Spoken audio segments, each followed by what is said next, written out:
bland, and it was played really well and quietly. And I'm also glad that it didn't end up being like, I don't know, no, oh my god, no, and then like, you know, everyone, and they all converge on him. I was like, good on you, Elijah, good on point. you. yeah, I agree. I'm glad they played it just the way they did.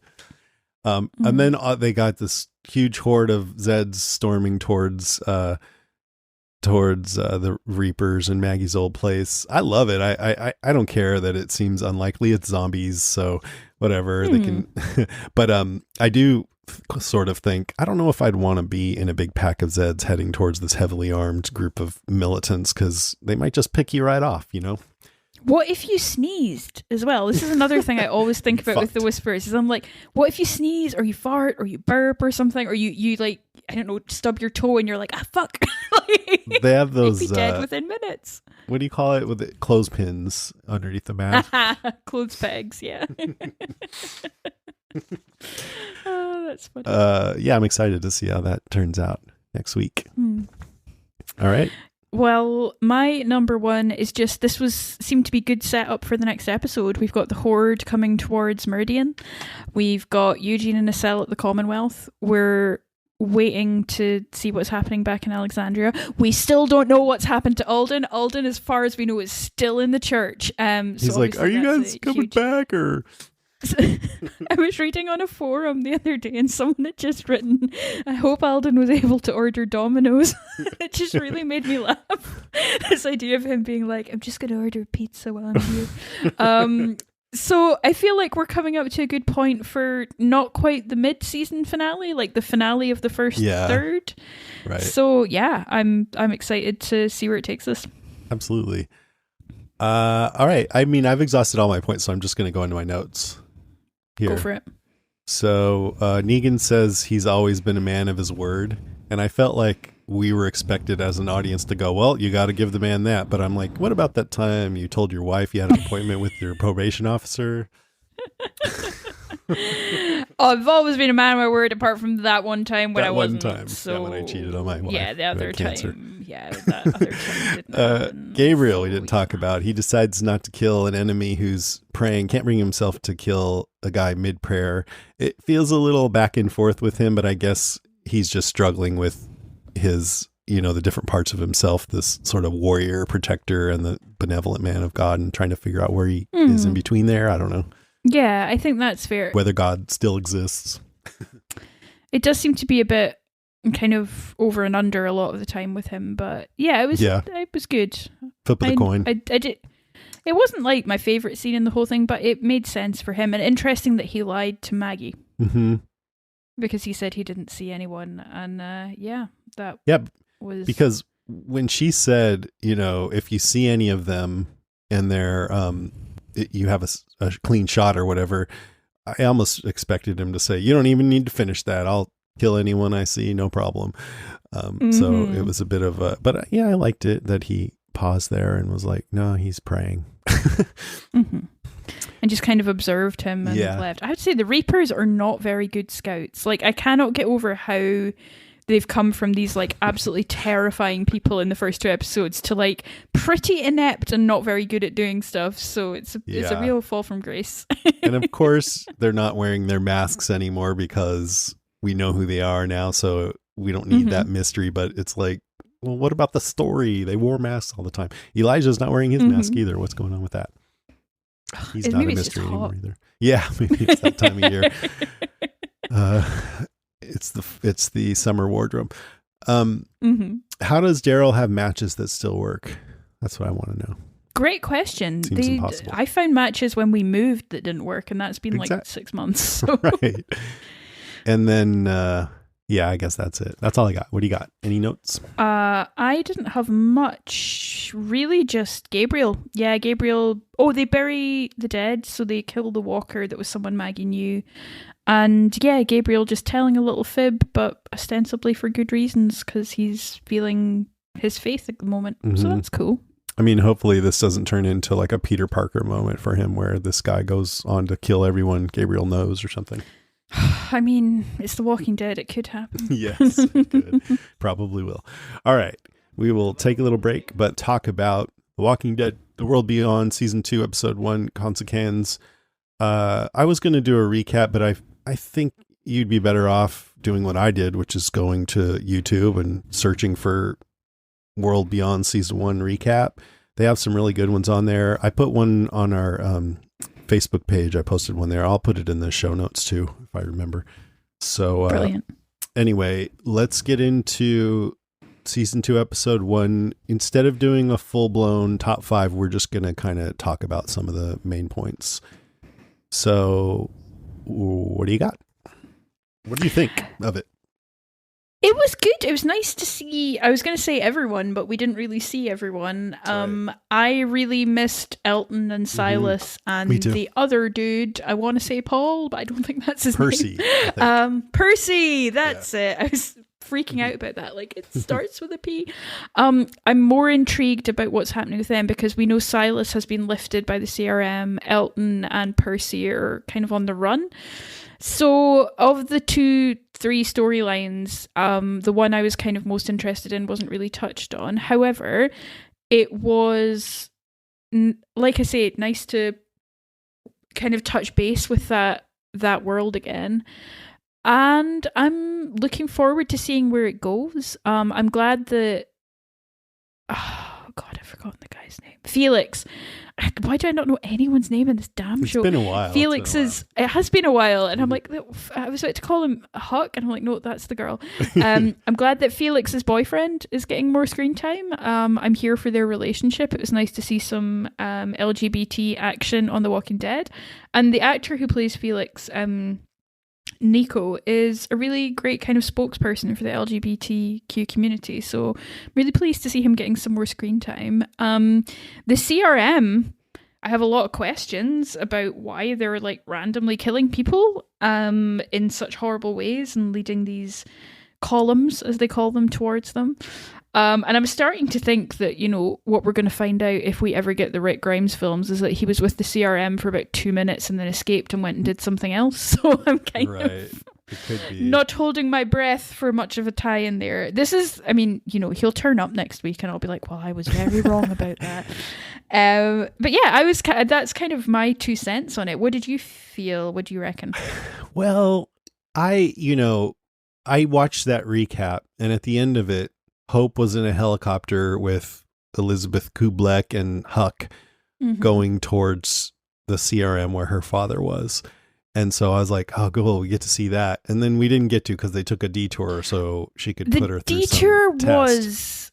The detour was annoying, wasn't it? Yeah. I was like, I'm sorry, what? It's like, no, I'm going to drop you off in this place and she'll come back to us. I'm like, well, why not just take her with you then? Like, I was a bit like, this is weird. I mean, by the end, she did end up with her father, so that's good. If she hadn't, then I would have been like, come on, but she did. So next episode, we get to see what happens there. So I'm glad for that. Or maybe the one after, if next episode focuses on Silas and what's the other kid's name?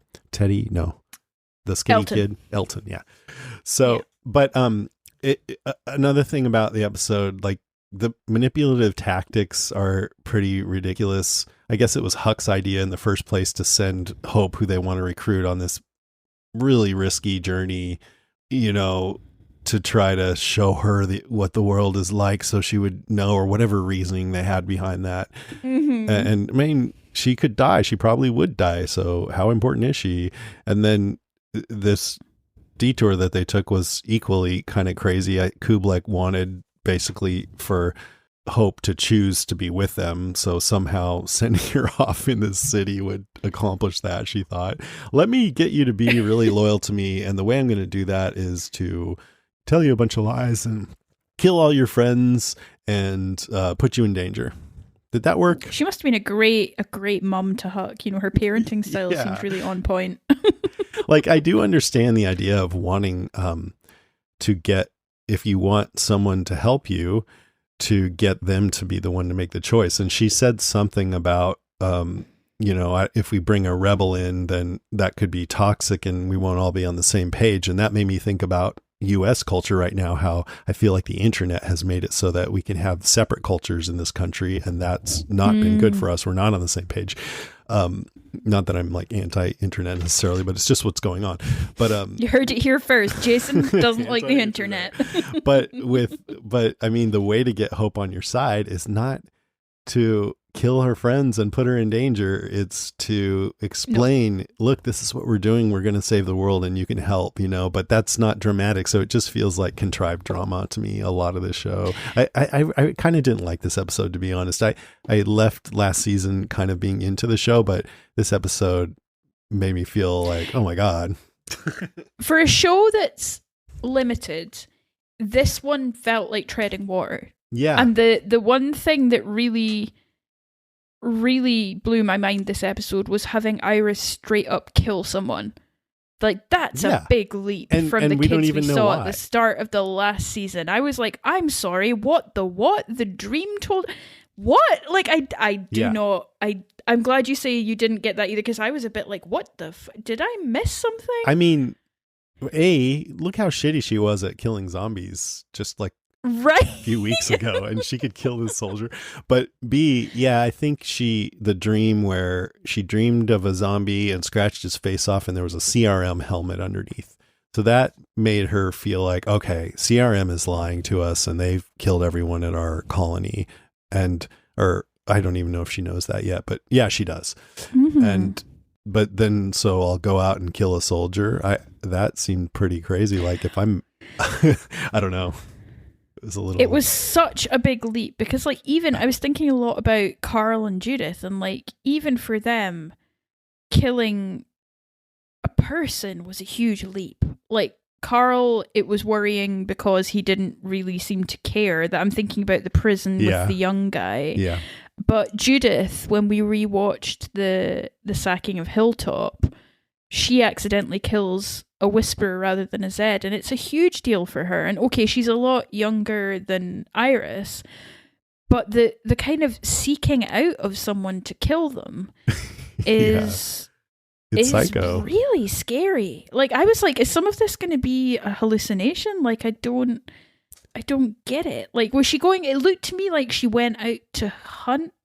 Like, what was she going out to do? And it was very unclear. That bit was really unclear to me. Yeah.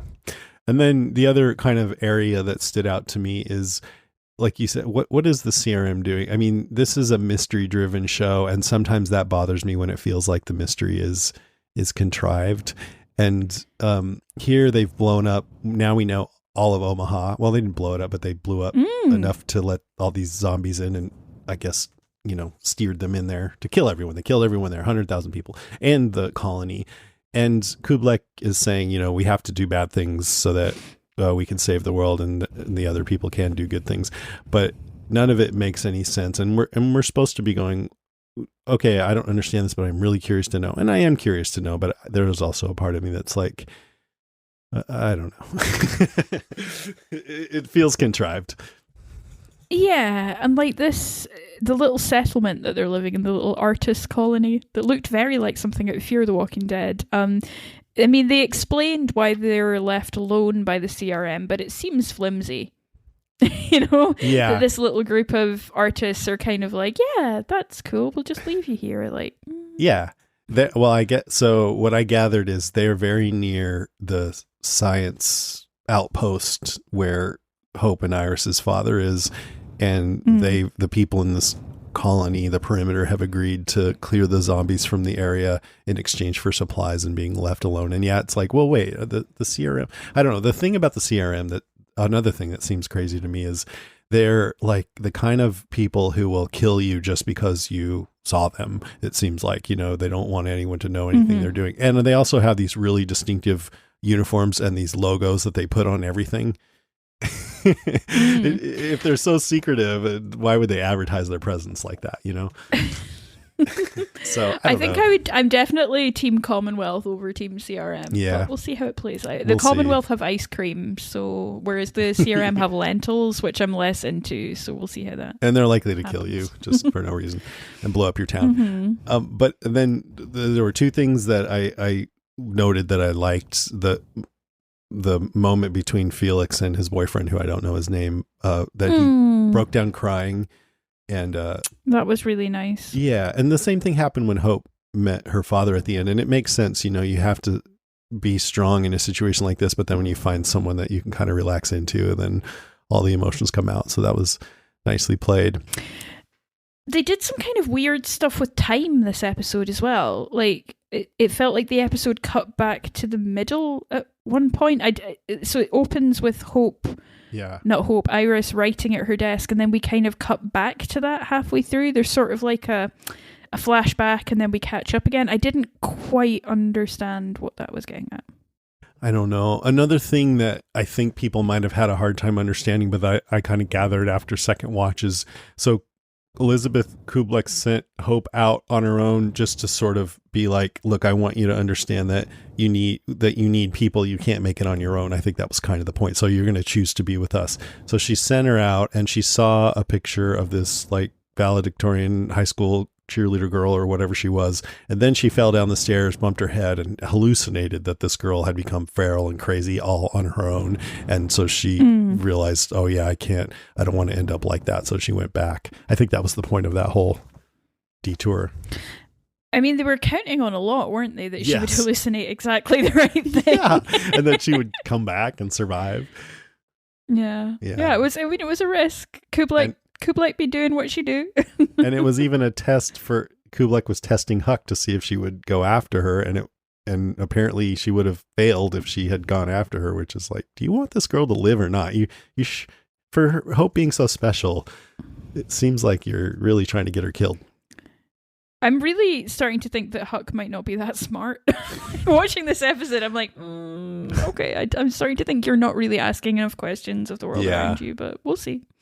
And then the thing I think the thing I probably like the most, it's a really simple thing, but the leader of the council in this artist community, Vera, to suss them out, asked, "What do you live for?" And you could lie and make up something, but I like that question because if you could presume that someone was telling the truth to that question, then the answer would tell you a lot. And I know I've asked myself that question a lot, and for me the answer is things like joy and human connection and various other kinds of personal fulfillment. Now to like see my kids go off and be successful and happy and everything. So I think that's an important question for people to ask themselves and to be able to come up with a good answer for. But I guess it's kind of dumb because they could just lie. I mean, Hope, all she had to do was say, Hope, I guess. All right, come on in. Well, Iris. Hope, does she mean Hope or her sister? Like, I thought that was quite interesting. I was like, ooh, a double meaning. Okay. Anything else on that? No, I hope the boys are back next week, and fingers crossed that will make it slightly more gripping. Yeah, I mean, I feel like there's a pretty good chance the season will get better for me than I felt about this episode. At least I hope so. Otherwise, it also just feels a bit like I'm just not that. I'm into my World Beyond and things like that when the main show is not on, and the main show is still on, so I'm sort of just not in that frame of mind just yet. I'm like, okay, cool, but I want to finish up with my main stuff first, and then we'll see.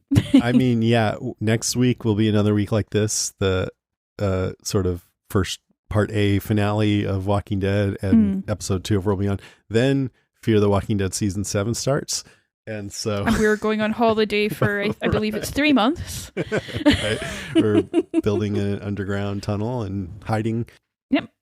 We'll just be gone. It'll be fine. So when we get to that part, we'll have to decide whether World Beyond is worth giving the full treatment, or maybe we'll just come on and give a few quick thoughts and leave it at that. I don't know. That seems fair. Okay, let's move on to some news. Obvious threat to untold numbers of citizens. The people it kills get up and kill. Are they slow-moving, Chief? Yeah, they're dead. They're all messed up. This is a Walking Deadcast news update. Let's do the World Beyond item first. So Digital Spy interviewed Matt Negretti, who's the showrunner, and their article says Matt Negretti has opened up about his decision to have a director team made up of only females for the show's second and final season. He said the aim was to have a group of talented directors, quote, with differing voices and backgrounds that reflected the diversity of the cast, and that they didn't quite have it gender equal on season 1. Quote, equity was a big part of the decision making, Nick already said, though he said he met with both men and women ahead of shooting. But it was Lauren Iaconelli, Aisha Tyler, Heather Copiello, and Lily Marie who landed the job. He says, I've been in so many departmental and prep meetings that were either comprised of all men or where the men greatly outnumbered the women. So ultimately my decision just felt right on a number of levels. And in the end, I think all these talented directors brought a unique part of themselves to their episodes to great success. Is that Aisha Tyler as in the actress Aisha Tyler? I don't know. I just have a name here. Maybe. I'm just going to Google that. Aisha Tyler. He said as the season went on, he was approached by several crew members who said how proud they were to be involved in the show, which had so many women in key roles. I have to say, it means a lot to hear so many others express what this means to them. It really reinforced for me the value of diversity, equity, and inclusion, not just in the film industry, but in every line of work. So that's nice. I like that. All that. Every time I hear diversity now, I think about Anchorman and I believe diversity was the name of an old ship. Oh dear. That's cool. Cool. I'm really pleased about that. That's really interesting to see more female directors up there. Yeah. I was stoked to see Bryce Dallas Howard on The Mandalorian. She's directed, I think, just 2 episodes of that. They were both really good. And I saw a trailer for The Eternals, and I didn't think I really would care about it, but it actually looks really good. I'm kind of intrigued to go and see it with Chloe Zhao as the director. I hadn't been intending to be bothered about it at all, but the trailer made it look pretty exciting. Yeah, me too. I was like, how are they going to make a movie out of that? But the trailer looks good. And then a little Walking Dead, going back to Walking Dead, Angela Kang was interviewed by Entertainment Weekly. It was a long interview. I just picked one question that I thought was particularly interesting. A lot of times she says things that I think we'll probably say on the podcast, but this one might be a bit revealing. They asked, we see that Daryl's about to tell Leah something at the end before they get radioed back. What was he going to tell her? She says, he was considering whether he should let her in on anything, but I think in some ways he had an instinct like, oh, there's that person I thought I knew. She doesn't just follow orders. She does have a heart. She is moved by human tragedy. And so that starts to change a little bit of his calculus. Whereas if she had followed Pope's order on the radio to just kill them and killed that child, then he probably would have killed her right there on the spot. So he's really seeing some So he's really seeing some conflicting signs because he can tell that she's bothered by the things that Pope is doing. The whole episode is him filling out where she really stands. And can she be an ally or has she drunk the Kool-Aid? Yeesh. Yeah, the part that surprised me was, oh, he would have just killed her. Oh, okay. Yeah, no, I was like, oh, I was like, yeah, he obviously wouldn't tell. He's like, oh, he would have just killed her. I'm like, oh, okay. Cool. Okay, fine. And then last, a few weeks ago, you might recall I mentioned that the Sexton single malt Irish whiskey partnered with AMC to be the official whiskey of The Walking Dead, and they're bringing out a bunch of Walking Dead branded stuff. So they sent me a Walking Dead cocktail kit. It was crazy. It was in this big box. It had Walking Dead branded shaker, cocktail shaker, and a glass and some slate looking coasters and a bottle of their whiskey and everything to make this drink they call Live for Today. It had Campari grapefruit juice. They actually sent 2 full-size grapefruits that I had to squeeze the juice out. Blood orange syrup, orange bitters, and smoked black salt. I made it. It looked beautiful. It was this deep shade of reddish orange, and it tasted great. It really hit the spot. So that was an awesome little experience there. And is Nico, are you training him how to make them, or are you still having to make your own? He has to. Oh, I thought you meant for him. That's not a bad idea. Yeah. I thought that was why people had children, was to train them to make them elaborate cocktails. You're giving me new ideas all the time. Yep. And I had some of the whiskey by itself, and it was good. And that cocktail is called Live for Today because it's like the theme of both The Walking Dead, given it's the zombie apocalypse and you don't know if there'll be a tomorrow, and the Sexton, whose motto is "You have a single life, drink a single malt." So nice. I'm grateful they sent me that. So I'll mention that You can find that kit, which is now back in stock at cocktailcourier.com, and I'll put that in the show notes too. And they let me know that there's a new Walking Dead limited edition bottle coming out next year, early next year. You know, that sounds so good. I will forgive them for being Irish and not Scottish. That's very kind of you. I'm very kind. All right. That's it for the news. Let's move on. And a little bit of an ad there. Let's move on to listener moans, groans, and grunts.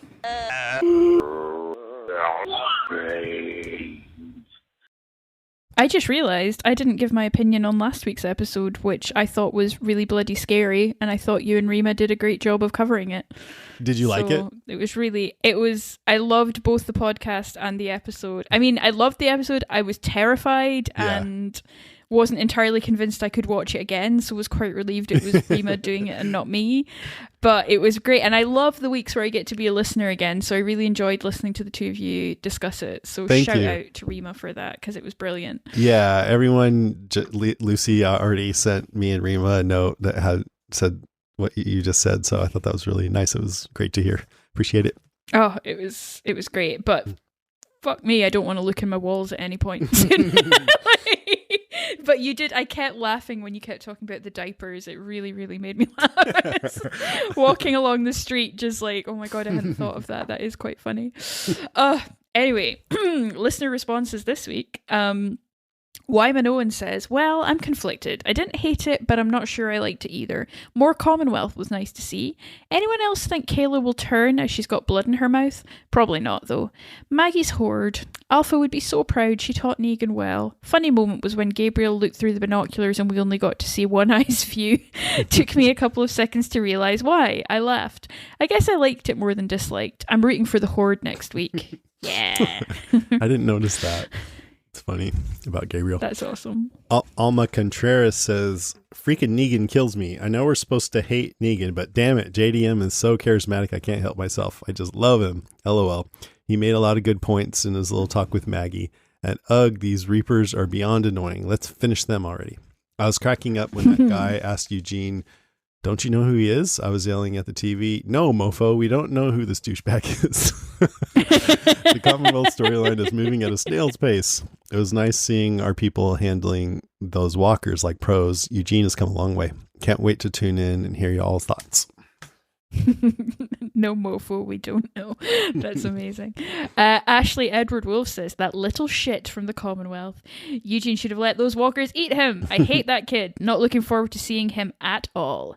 Negan. Come on, man. He takes 2 tiny steps forward to a good place with Maggie, and then he goes somersaulting 5 times backwards. Why would he say that to her?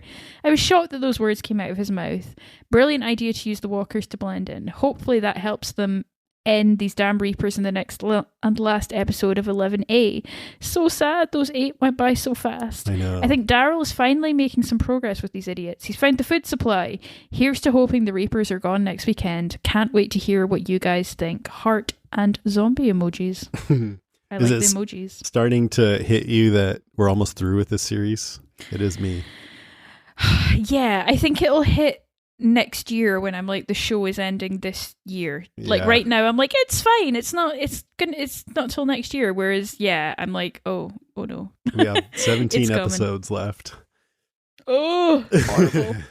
Okay, Karen Shee says, I actually thought this episode was a great setup for the mid-season finale. I love that our group has adopted battle tactics from past enemies. I hope they continue to employ this whisper technique to control future herds and rebuild society. Negan's well not with that attitude is an example of why we hate to love him. I like their scene around the fire pit because JDM and Lauren Cohan are strong actors and have chemistry as enemies. But I'm sure Jason has more to say about their talk. Yeah, a little bit.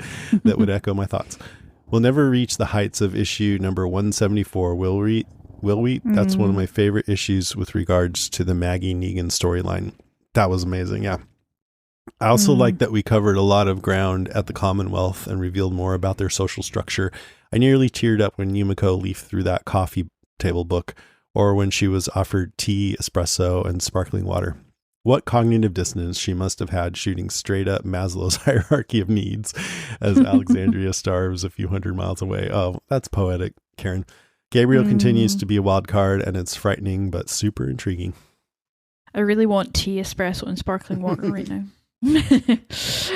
Gemma Hall says, I really enjoyed the episode. Negan and Maggie. Negan told her the truth, and even though it was hard for Maggie to hear, I'd rather Negan told her the truth and not tried to backslide about what he did. He probably should have killed everyone in the lineup. Well, at least Rick, their leader, and he's had a lot of time to reflect on that now. I did love the way he put on his teacher hat to train Maggie in the Whisperer ways, and I thought he was doing a good job with positive feedback. And Gemma is a teacher, so she knows what she's talking about. The end scene was great with Maggie leading the walkers. Eugene, yeah, I would have socked that guy in the face too. What a twit. But this whole thing screams set up to me. They wanted Eugene to reveal the location of his settlement. I don't trust Stephanie either, but Princess just rocks. Her concern for Ezekiel was so genuine and great. Aw. Oh, that is brilliant, Gemma. I didn't even consider that might have just been an extra level of setup where, because I'm like, Lance Hornsby's like, you were supposed to save his life. And I'm like, you try saving that kid's life. No one could save that kid's life. He's an asshole. He wouldn't accept it. But maybe that was all part of the plan too, to get Eugene to spill. I don't know. I don't think so, but it would be interesting if that was true. Jessica Coughlin says, wow, for skill sharing, Negan. Didn't see that coming, but I liked it. And now that he is being honest, why isn't Maggie fessing up to the fact that the outpost was her idea, her promise to Gregory all along? Well, I read that from Jessica, so I went back and looked and watched the episode again. And it was actually Daryl's idea to go and kill the saviors. He's like, oh, they ain't nothing. They're, we'll take care of them. Then you give us some food and that cow over there. And then and Rick went along with it. But Maggie was the point person. So she was the one doing the negotiating with Gregory. So kind of a group effort, I would say. She goes on, feel like it's building up to that moment somehow. Also feeling for Gabriel and his loss of faith. Think he was questioning his moral compass when he saw the Reaper in conversation with God and apparently getting answers. Ezekiel sure perked up after his hospital visit. I wonder what was in your IV fluids. Would have loved to see the Commonwealth Hospital and how that all unfolded. Seems too convenient. Oh, Eugene, I hope you helpful genius your way out of this one. Such a shame to earn your lion's heart and be punished for a low social class. Too real. That's a really nice way of putting it. Kelly Burgess says, I really thought that Negan was going to show some remorse for killing Glenn, and then nope. But looking at it from the Saviour's perspectives, he probably should have killed the whole group.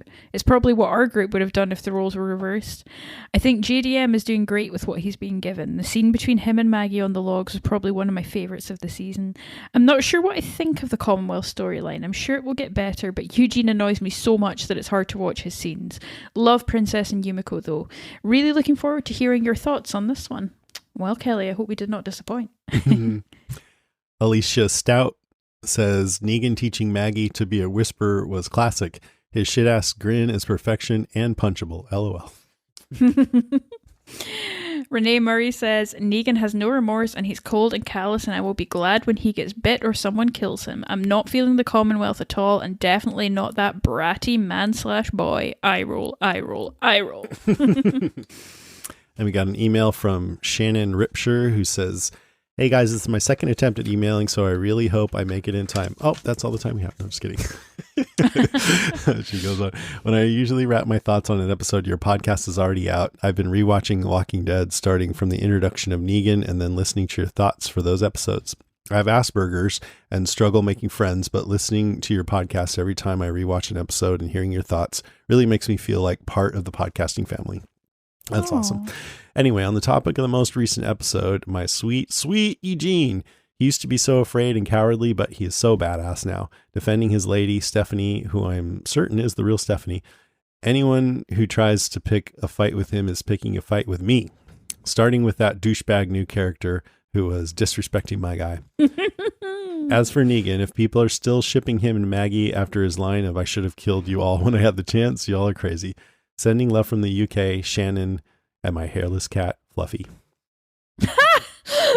My hairless cat, Fluffy. Shannon, you are part of the podcasting family. Don't forget it. Absolutely. Thanks for writing in. Always. Nice to hear from you. Here is a call from Steve Brown. Hello, Walking Dead cast. This is Steve, and this is for Promises Broken. This argument between Maggie and Negan. I know some people, maybe it's just a broken record, but I love their back and forth here with No, we need to go. No, we're gonna stay. Negan's great. Make me a promise in front of the GD priest. So that aromatherapy or whatever it was that he got a couple of episodes ago is probably not going to cure his cancer. Ezekiel, I think you probably knew who I was talking about. Oh, and as I recall, Eugene, if you had gotten the answer to that question, you probably would have avoided a lot of problems in this episode. That was quite a stare down between Pope and Leah. And it's interesting. He runs the gambit between cult leader, drill sergeant, and I don't know what else. And commander, yeah. Negan's training them to be whisperers. How long would it take for a face that you cut off maybe not a fresh walker? How long would it take it to dry to where you could make a mask out of it? Oh, every Good unit point. has a chaplain, so I guess that's who this guy is. Fortunately, she's already told them that you're a thoracic surgeon. The editing on this was perfect. Just as they're dragging him away, you hear the loudspeaker, and that's the Commonwealth way. This guy Hornsby just gives me the creeps. Oh, at least Negan's honest with her. Okay, I guess I was confused. This is where he got a little bit of treatment. Is this right now? Oh, then where was your private security dude? Because you were about to get 8. Oh, wrong person to attack, Eugene.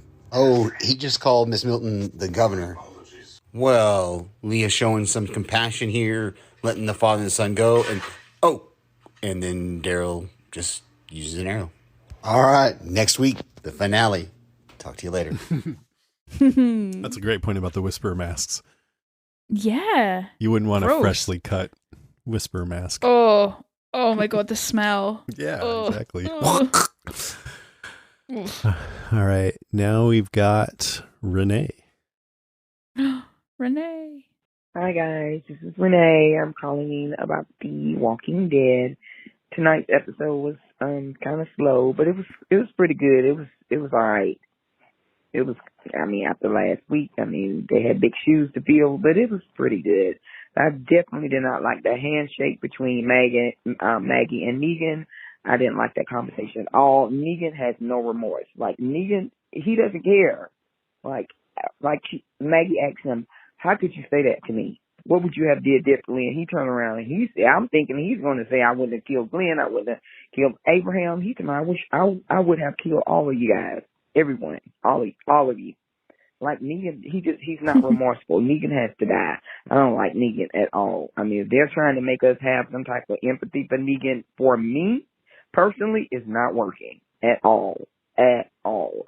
And the Commonwealth is, it's so weird. It's like, I don't know what the hell is going on because I haven't read the comics, but this is really weird. And that little brat of a man, the governor's son, like seriously, that's awful. I don't like him. That man, that brat, little boy acting like that, I already know. I'm not gonna like the Commonwealth. I wish I would have read the comics so I can know what the hell is going on. Because so far, the Commonwealth is super corny to me. But awesome idea with Negan and Maggie. I can't stand Negan, but good idea to use the walkers, like the whisperers. That was an excellent idea. Okay, can't wait to hear you guys' feedback. We got one more episode, so hey, talk to you guys later. All right, bye. Oh, Renee. I always love your voicemails. Thank you. Here's and we're so on the same page about Negan. Love it. Yeah, I was gonna say. So you and Jason are clearly on the same page there. Pretty much. Although I did think it was cool of Negan not to pretend to think anything other than what he really thinks. That was I like that when he said, "I should have killed them all." That was a good moment. All right, here's Thomas from Arizona. Hey, Karen and Jason. My name is Thomas from Arizona, and I've been a forever listener, but this is my first time calling in. I figured, it's the last season. I'm going to miss you guys. I'm going to miss all the podcasts. And I need to be a participant in this wonderful world that you guys have created for all of us listeners. So thank you for that. But what I wanted to say, I'm not going to say much about the specifics about this past episode, but what I've noticed overall scene between like those Quasimodo little creepy crawlers under the stairs, and at the Commonwealth with the upper class, I'm seeing this classism and like the different types of people and the different ratios of classism. like you're seeing people from the poorest, weakest minded all the way up to this upper echelon of class. And I see that being the thread going throughout the rest of the season, and how that's going to play into the society that the Commonwealth is trying to uphold. Hopefully that makes sense. I was a little nervous. This is my first call, so I've been de-virginized. Thank you, guys. You'll hear from me some more. I'm going to try and make this a regular thing. So thanks a lot, and I can't wait to hear your podcast this week. You know what? Maybe I should do that. Okay, I want to do the zombie growl. Okay, here I go. I'm going to do that.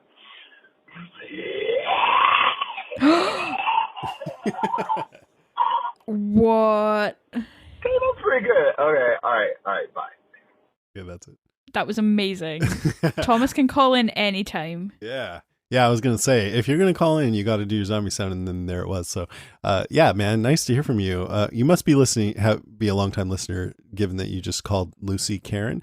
But otherwise, it's awesome to hear from you. I'm never more flattered than when I get mistaken for Karen. I love her. Is she well, Jason? Is she doing good? Yeah, I just saw her. She actually came onto a call-in show for the Patreon group this month, where we talked about esoteric things that we know about. Each person got to teach the other people. It was really fun.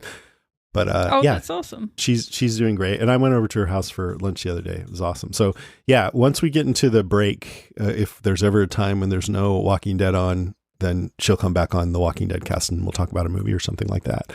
That'd be wonderful. But yeah, everything you said about the Commonwealth totally makes sense in class. And I actually didn't even equate the creepy crawly people under the stairs as part of that sort of theme, but you're totally right. It's like the extreme other end of it. I love that. So thanks for calling in again. Oh, it's brilliant. Yeah, please do. And last we have Robin from Georgia. Good morning, Jason and Lucy. It's Robin. Hey. Just calling to talk about last night's episode. I'm back. Last week, not what I was really looking for, but this week, this is what I love The Walking Dead for. The people that we love out there, figuring it out, moral dilemmas, interpersonal relationships, wondering what's going to happen next. Are people I love going to die? This is just back to what I wanted. But, I just have to say, Negan, dude, you are just too damn good looking, and you know it. Leaning there on that tree, not with that attitude. I have to say, I really still want to hate him really badly, but I don't know. He's a good looking dude. And then just the sight of our beautiful Maggie in that walker mask. Oh my God, Maggie, I love her so much, and she's so brave and so ready to do whatever needs to be done, but not in the same kind of way of Carol, who's also, always ready to do what needs to be done. But, Maggie in that mask, it blew my mind. The Commonwealth, loving it a little bit. I feel like it's a little bit slow. They're definitely bad guys, but I can't figure it out. Love the kid. He just really played it personally. I thought he was fabulously obnoxious. And I don't blame Eugene for punching him out. Hopefully Eugene doesn't get in too terribly bad trouble for that. But I gotta say, I'm over Pope. There's nothing really unique or interesting about him, just another crazy bad guy. And I'm really looking forward to the Reapers being gone there and really, really delving into what's going on at Commonwealth. It's really, really intriguing me a lot. I know I'm going long. Love the podcast as always. Looking forward to hearing what you guys have to think. Bye y'all. Bye from Georgia. Aw, Robin. Nice. Yeah, Robin's been calling in a couple times, and it's good to hear you call him back. I can tell people, they're nervous at first, and then they start to kind of warm up to it after a while. I guess it helps that Negan's so damn good looking. That helps you kind of loosen up a little bit. But no, I appreciate that call. Thank you. All right, we're going to move on to some comic talk since there were some stuff in this episode that related to the comic. I think it'll be a quick segment, but here we go. So but just as usual, there will be spoilers from the comic that could bleed over into the show. So if you don't want to hear any of that stuff, you should just skip ahead. So Sebastian, here's a huge spoiler. The reason why I hate this kid is because, spoiler coming up, in the comics, he does what? He kills Rick. Fucker. Motherfucker. Yeah. So now he can't kill Rick. Oh, well, maybe Rick will come back and get killed. I don't know. I have a little theory. Oh, shit. What do you I think? don't know. I'm wondering if Ezekiel's going to take Rick's storyline. Oh, shit. Yeah. I was thinking about who the person, because I was like, Yumiko's not going to have that much of an impact in terms of death because she's relatively new to the show. Princess, the Alexandrians don't know her, but Ezekiel in the comics is dead by this point. Yeah. But he's the closest thing to a kind of big leader who would have an impact. So Right. I'm starting to wonder if he's going to take that storyline because he's sick already. Like, do you know what I mean? There's just things where I'm like, maybe Yeah. we're going to get signposted that like he's going to get better, but then Sebastian's going to go on your mission. Milton it up. Yeah. Yeah. I could see that totally. And I don't That's think, I my think, little Yumiko's taking Michonne's place. So Ezekiel could be Rick. What I else? don't like it. I don't want that, but it's on my mind. Yeah. I mean, if like I said, that was all I was thinking of on first watch. This is the little fucker who killed Rick Grimes. With Stephanie, I am starting to wonder if they're trolling us, that the Stephanie we're seeing with Eugene is the real one and they're just trolling the comic book fans, teasing us that it's the other one. I'm very confused. I'm very confused. I'm going to be honest with you. I don't know what to think. They definitely trolled with the, is everyone okay? Interaction with Yumiko, but I'm like, I don't understand what the reveal would be at this point. Like, because they're making fake Stephanie, if she is fake Stephanie, do a hell of a lot of work, I know, and put herself in danger and everything. Maybe she owes them for something, because it's all about maybe. And she's doing this to repay a favor. Yeah, that's a fair point, actually. Anything else? I didn't get a chance to go back and look at the comics, so I failed. If I remember correctly, I think Mercer is not a fan of Sebastian. No, and that's I think right. he may have left him deliberately at some point. Or I think Mercer is on the verge of starting some disruption, and I can't remember whether or not Lance is a part of that, but I think there might be some plots going around to get the Miltons out of power, or at least get them less power. Yeah, I remember in the comics, Milton was Sebastian, Milton's son, was with his girlfriend and zombies attacked. And I think Rick, or I forget who, somebody saved him, but it led to a commotion just like in the show. But I don't think Hornsby set that up in the comic. I was trying to remember who punched Sebastian in the comic, and the sad answer is nobody punches him in the comic, but Sebastian does slap Michonne's daughter, so he really is a piece of shit. Okay, yeah. Yeah. But I'm going to go back and reread the Commonwealth arc in detail now that we're hitting it in the show. Yeah, that's a good idea. I'll do the same. But I didn't like that that's how Rick went out, this sniveling. After everything he's been through, I was like, no, I don't like that ending for him. That's one thing I didn't like in the comic. I think it worked for me insofar as like it was frustrating and annoying. Like, the way that death sometimes is. Yeah, that's true. Yeah, good point. It didn't feel like something written by a writer. It was more like something that would really happen. Yeah, and it led to a very good conclusion overall. But yeah, I think Sebastian, seeing him come in so fully realized, I was like, yeah, they're gonna have to honor Rick's storyline in some way, and I couldn't help but think that Ezekiel is having too good of a time at the moment. So I wonder if that's right. He's the only person I could see uniting kind of all the communities. Yeah, that's a good point. Yeah. Yeah. I hope I'm wrong. I really hope I'm wrong. And it's the end. Who cares? Yeah. Just kidding. All right, that is our show, episode 446. Thanks for hanging in there, everybody. Appreciate it. If you want to give us a call, as always, you can reach us at 650-485-DEAD.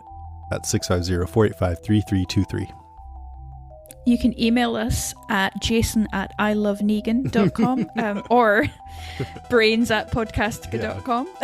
Check out my website, ilovenegan.com. I put a bunch of GIFs up there. I'm just going to check that doesn't lead to porn. Hang on. Probably ilovenegan.com. Oh, it's not a website yet, so you can. Ooh, I'm editing that out so I can get it. Just kidding. I should. That'd be funny. Put something up there of Negan getting hit in the head with a bat or something. I don't know. You can find us on the web at facebook.com/podcastica. And be sure to check out our other shows at podcastica.com. Yeah, like right now, Rima and Paik are covering Midnight Mass on Strange Indeed. I ripped through the first 4 episodes of that show. It's Mike Flanagan who did House, The Haunting of Hill House and Haunting of Bly Manor, and it's so good. I am so digging that show, and their coverage is awesome. Like, I'm a total fan. I can watch the show and not have to think about every little detail. Then I go listen to the podcast and they make me realize things that I didn't pick up, and it's just a great experience. So I would highly recommend checking out Midnight Mass on Netflix and Strange Indeed's coverage of it right now. Everyone has been recommending it to me, so I think I'm gonna have to. And dare I ask you who your favorite twin bake-off is? I think, well, Giuseppe, Jurgen, and Freya are the top 3, and they're the top 3. Yeah, I wouldn't. Well, when we covered Bake Off last year, I made like a prediction every episode, and I think I got it wrong every single time. So I'm just going to leave it at that for now.